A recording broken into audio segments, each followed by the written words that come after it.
राजा से कहने लगी, महाराज इस बात का तुम्हें पता है कि हमारे जाने के बाद में इस दुनिया में तुम्हारे इस राजपाट का मालिक और कोई बन जाएगा, इस धनधाम का मालिक और कोई बन जाएगा, लेकिन जो तुम्हारी 7 कन्याएं हैं, इन कन्याओं को संसार में गले से लगाने वाला कोई नहीं होगा। ऐसी बात को सुनकर रानी शशिकला रोने लग जाती है। तो राजा मुकुंद रानी को संतुष्टि बनाने लगे। क्या कहने लगे हैं? क्या कहते में भैया? हारे धीरज धर ले, मत रोवे रात अंधेरी में। कैसे कैसे? तू धीरज धर ले, मत रोवे रात अंधेरी में।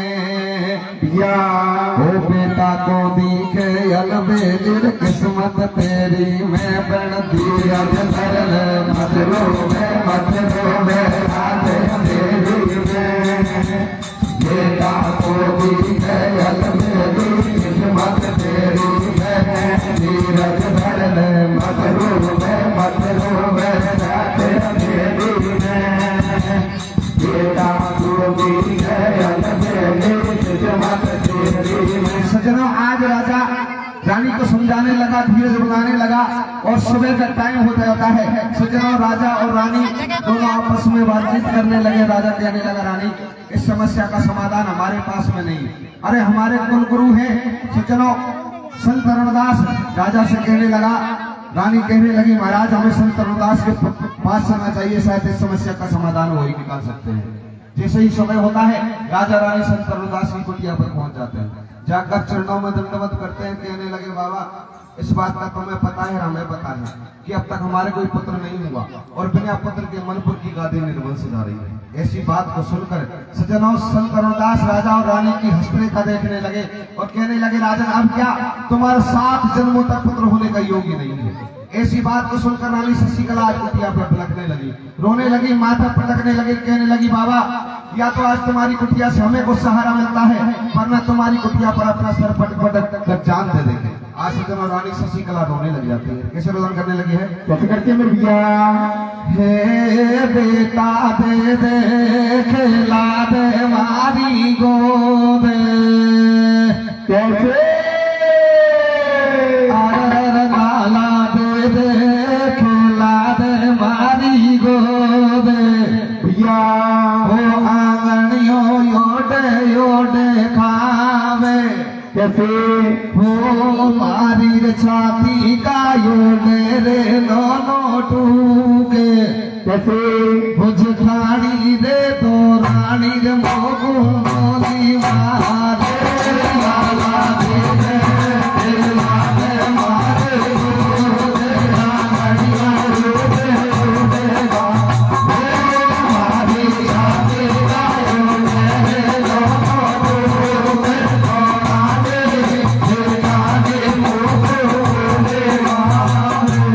अब रानी रे भारी रोए टपक रहे नैनन सो पानी। कैसे? रानी रे भारी रोए टपक रहे नैनन से पानी। और बिना बलन भगवान कटे या कैसे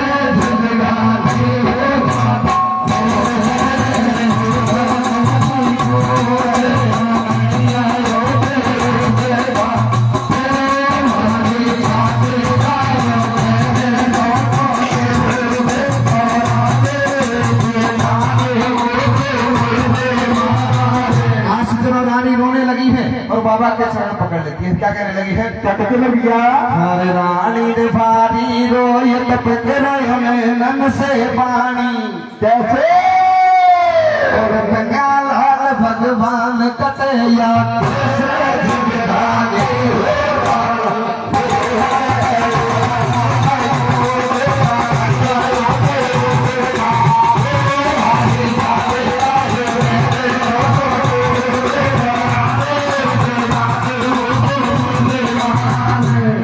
रानी जब रोने लगी तो सज्जनों, संत रविदास को दया आ गई। कहने लगे, रानी मैं उस विधि के विधान को तो नहीं बता सकता, लेकिन तुम्हें एक वरदान देता हूँ, तुम्हारे एक पुत्र होगा और उस पुत्र की आयु सिर्फ 15 साल की होगी। राजा रानी आपस में बातचीत करने लगे कि बिना पुत्र तो 15 साल को ठीक है। ऐसे वरदान को लेकर राजा रानी महल में आ जाते हैं। होता क्या है? चौकन दिया हरे भूप कुल बचन गुरु दियो, नार के करब पेट में दियो। राजी हो रही राजा रानी, किस्मत घना दुनिया में जागी, के रानी मारो जन्म सफल हो जागो। ओ या राजपाट को रखवालो, अब के तेरे हो जागो। ठीक जब नगरी में पड़ जावे, वो दुनिया घर घर में बदलावे। है ईश्वर के लंबे हाथ, वो राजा रानी की आज बना दई देखो बिगड़ी बात। तो भाई सारी खुशी अपार तेरा भर राजा ने दियो। और माँ चढ़ गए ठीके दिए जन्म एक छोरा ने लियो।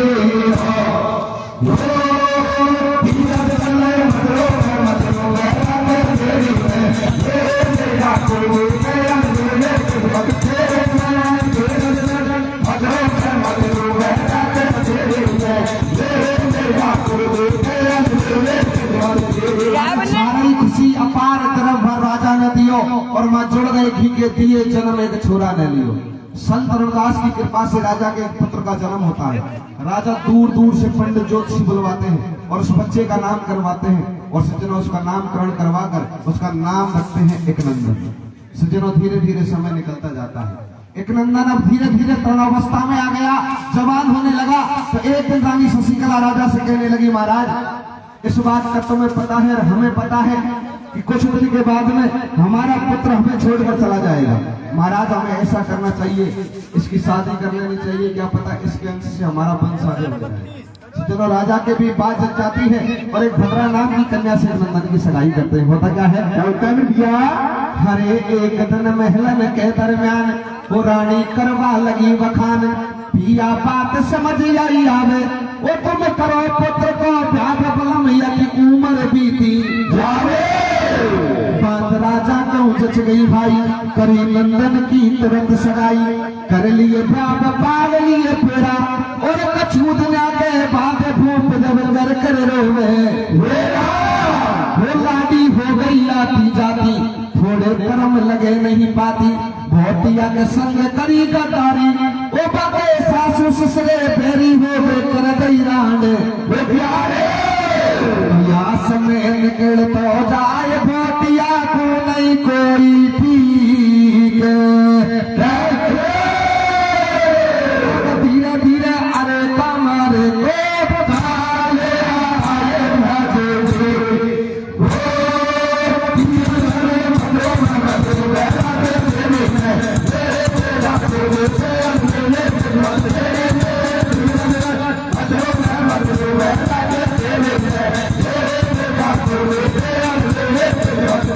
समय निकल तो जाए, भोटिया को नहीं कोई ठीक, और धीरे धीरे अरे कमर को काल आए नजर। जैसे राजा और रानी ने सोचकर शादी की थी कि इसके अंश से हमारा वंश आगे बढ़ जाए, ऐसा कुछ नहीं हुआ। और एक नंदन की उम्र पूरी होती जा रही है, सिर्फ एक रात बाकी है। आज राजा रानी महल में विलाप करने लगे। राजा रानी से कहने लगा, रानी तेरी बातों में आकर हमने तो इस दुख में एक प्राणी को शामिल और कर लिया। हम तो हमारी जिंदगी जीकर इस दुनिया से चले जाएंगे, लेकिन वो किसके सहारे अपना जीवन निकालेगी, इसके हाथों की मेहंदी भी फीकी नहीं पड़ी है। आज ऐसी बात को सुनकर रानी शशिकला पुनः रोने लग जाती है। होता क्या है? चौकन दिया हर एक पूरे हो गए 15 साल, कमर को नीड़े आगो काल। रानी मन ही मन घबरावे, बन रोटी पानी दिए त्याग महल में भारो रोजने बजावे। हो राजा रानी को समझावे, प्यारी मत आंसू बरसावे। है ये तो 2 दिन का मेला, और जन्म लियो जे उम्र ना प्यारी जावे हमसे अकेला। कोई को कोई नहीं साथी, दुनिया रहती आती जाती। मतिया माया में भरमावे, जे लिखी हमारे भाग्य कर्म में देख कौन आवे। तो भाई हो यो सुबह पर बात गजब को टूट करो गोवा। और बाकी उम्र पूरी हुई है, पोत्र को छोड़ेगा।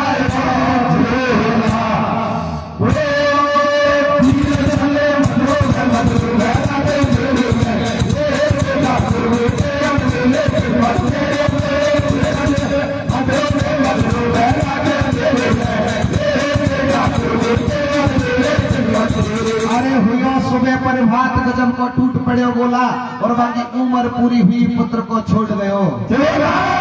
सज्जनों आज जैसे एक नंदन की 15 साल पूरी होती है, सज्जनों आज सूर्योदय होते ही एक नंदन के प्राण पखेर उड़ जाते हैं। आज राजा रानी महल में विलाप करने लगे और सज्जनों इस बात को जब भद्रा सुनती है तो मन में विचार करने लगी आज महल में कौन रो रहा है, जाकर देखा तो राजा रानी विलाप करने लगे।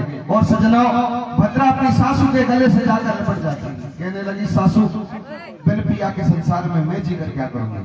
आज सज्जनों ये मरने वाले तो मर जाते हैं लेकिन दुख दे जाते हैं जीने वालों को, ना तो उनकी याद में ये मर ही पाते हैं न जी पाते हैं। आज दुख हुआ तो एक नंदन की घरवाड़ी को उसको हाथों की मेहंदी भी नहीं छूटी थी, उससे पहले उसका सुहाग उजड़ गया। आज रोती रोती अपने सासू के गले से लिपट जाती है। रोती रोती क्या कहने लगी है, क्या कहती है मेरे भैया, अरे सासू तेरा जाया ने बेटी में मोंडो बोलो रे कैसे,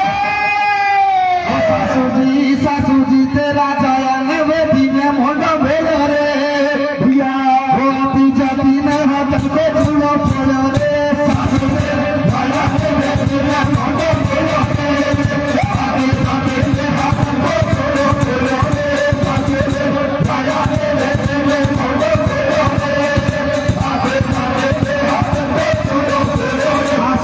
सासू के गले से लिपट गई सासू, अरे फिर पिया के संसार में मैं जी कर क्या करूंगी। आज रोती रोती भद्रा अपनी सासू से क्या कहने लगी है, क्या कहती है भैया, अरे पिया ने मुझसे बदलारी भागो कैसे, कहने लगी अरे सासू बिन पिया के संसार में मैं जी कर क्या करूंगी। आज रोती रोती भद्रा क्या कहने लगी है, क्या समझाने लगी है, क्या कहती है भैया, अरे पिया ने मुझसे बदलारी भागो भैया, कहने लगी मेरा पति छोड़ गया अब मैं किसके सहारे अपने जीवन यापन करूंगी। क्या कहने लगी है, क्या कहती है भैया, अरे पिया ने मुझसे बदलारी भागो कैसे, कैसे तोरे भातुरे दिल में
कहने लगी फूट गए चूड़ो मेरो हो गया घोड़ा मेरो कैसे तो बांधो दिल में भी। और क्या कहने लगी है, क्या कहते हैं भैया, अरे मिट्टी रे नहीं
सातो बहना रोए आज कहाँ गयो छोड़ भैया और धरण पछाड़ो खाए गरीबा छोरा की।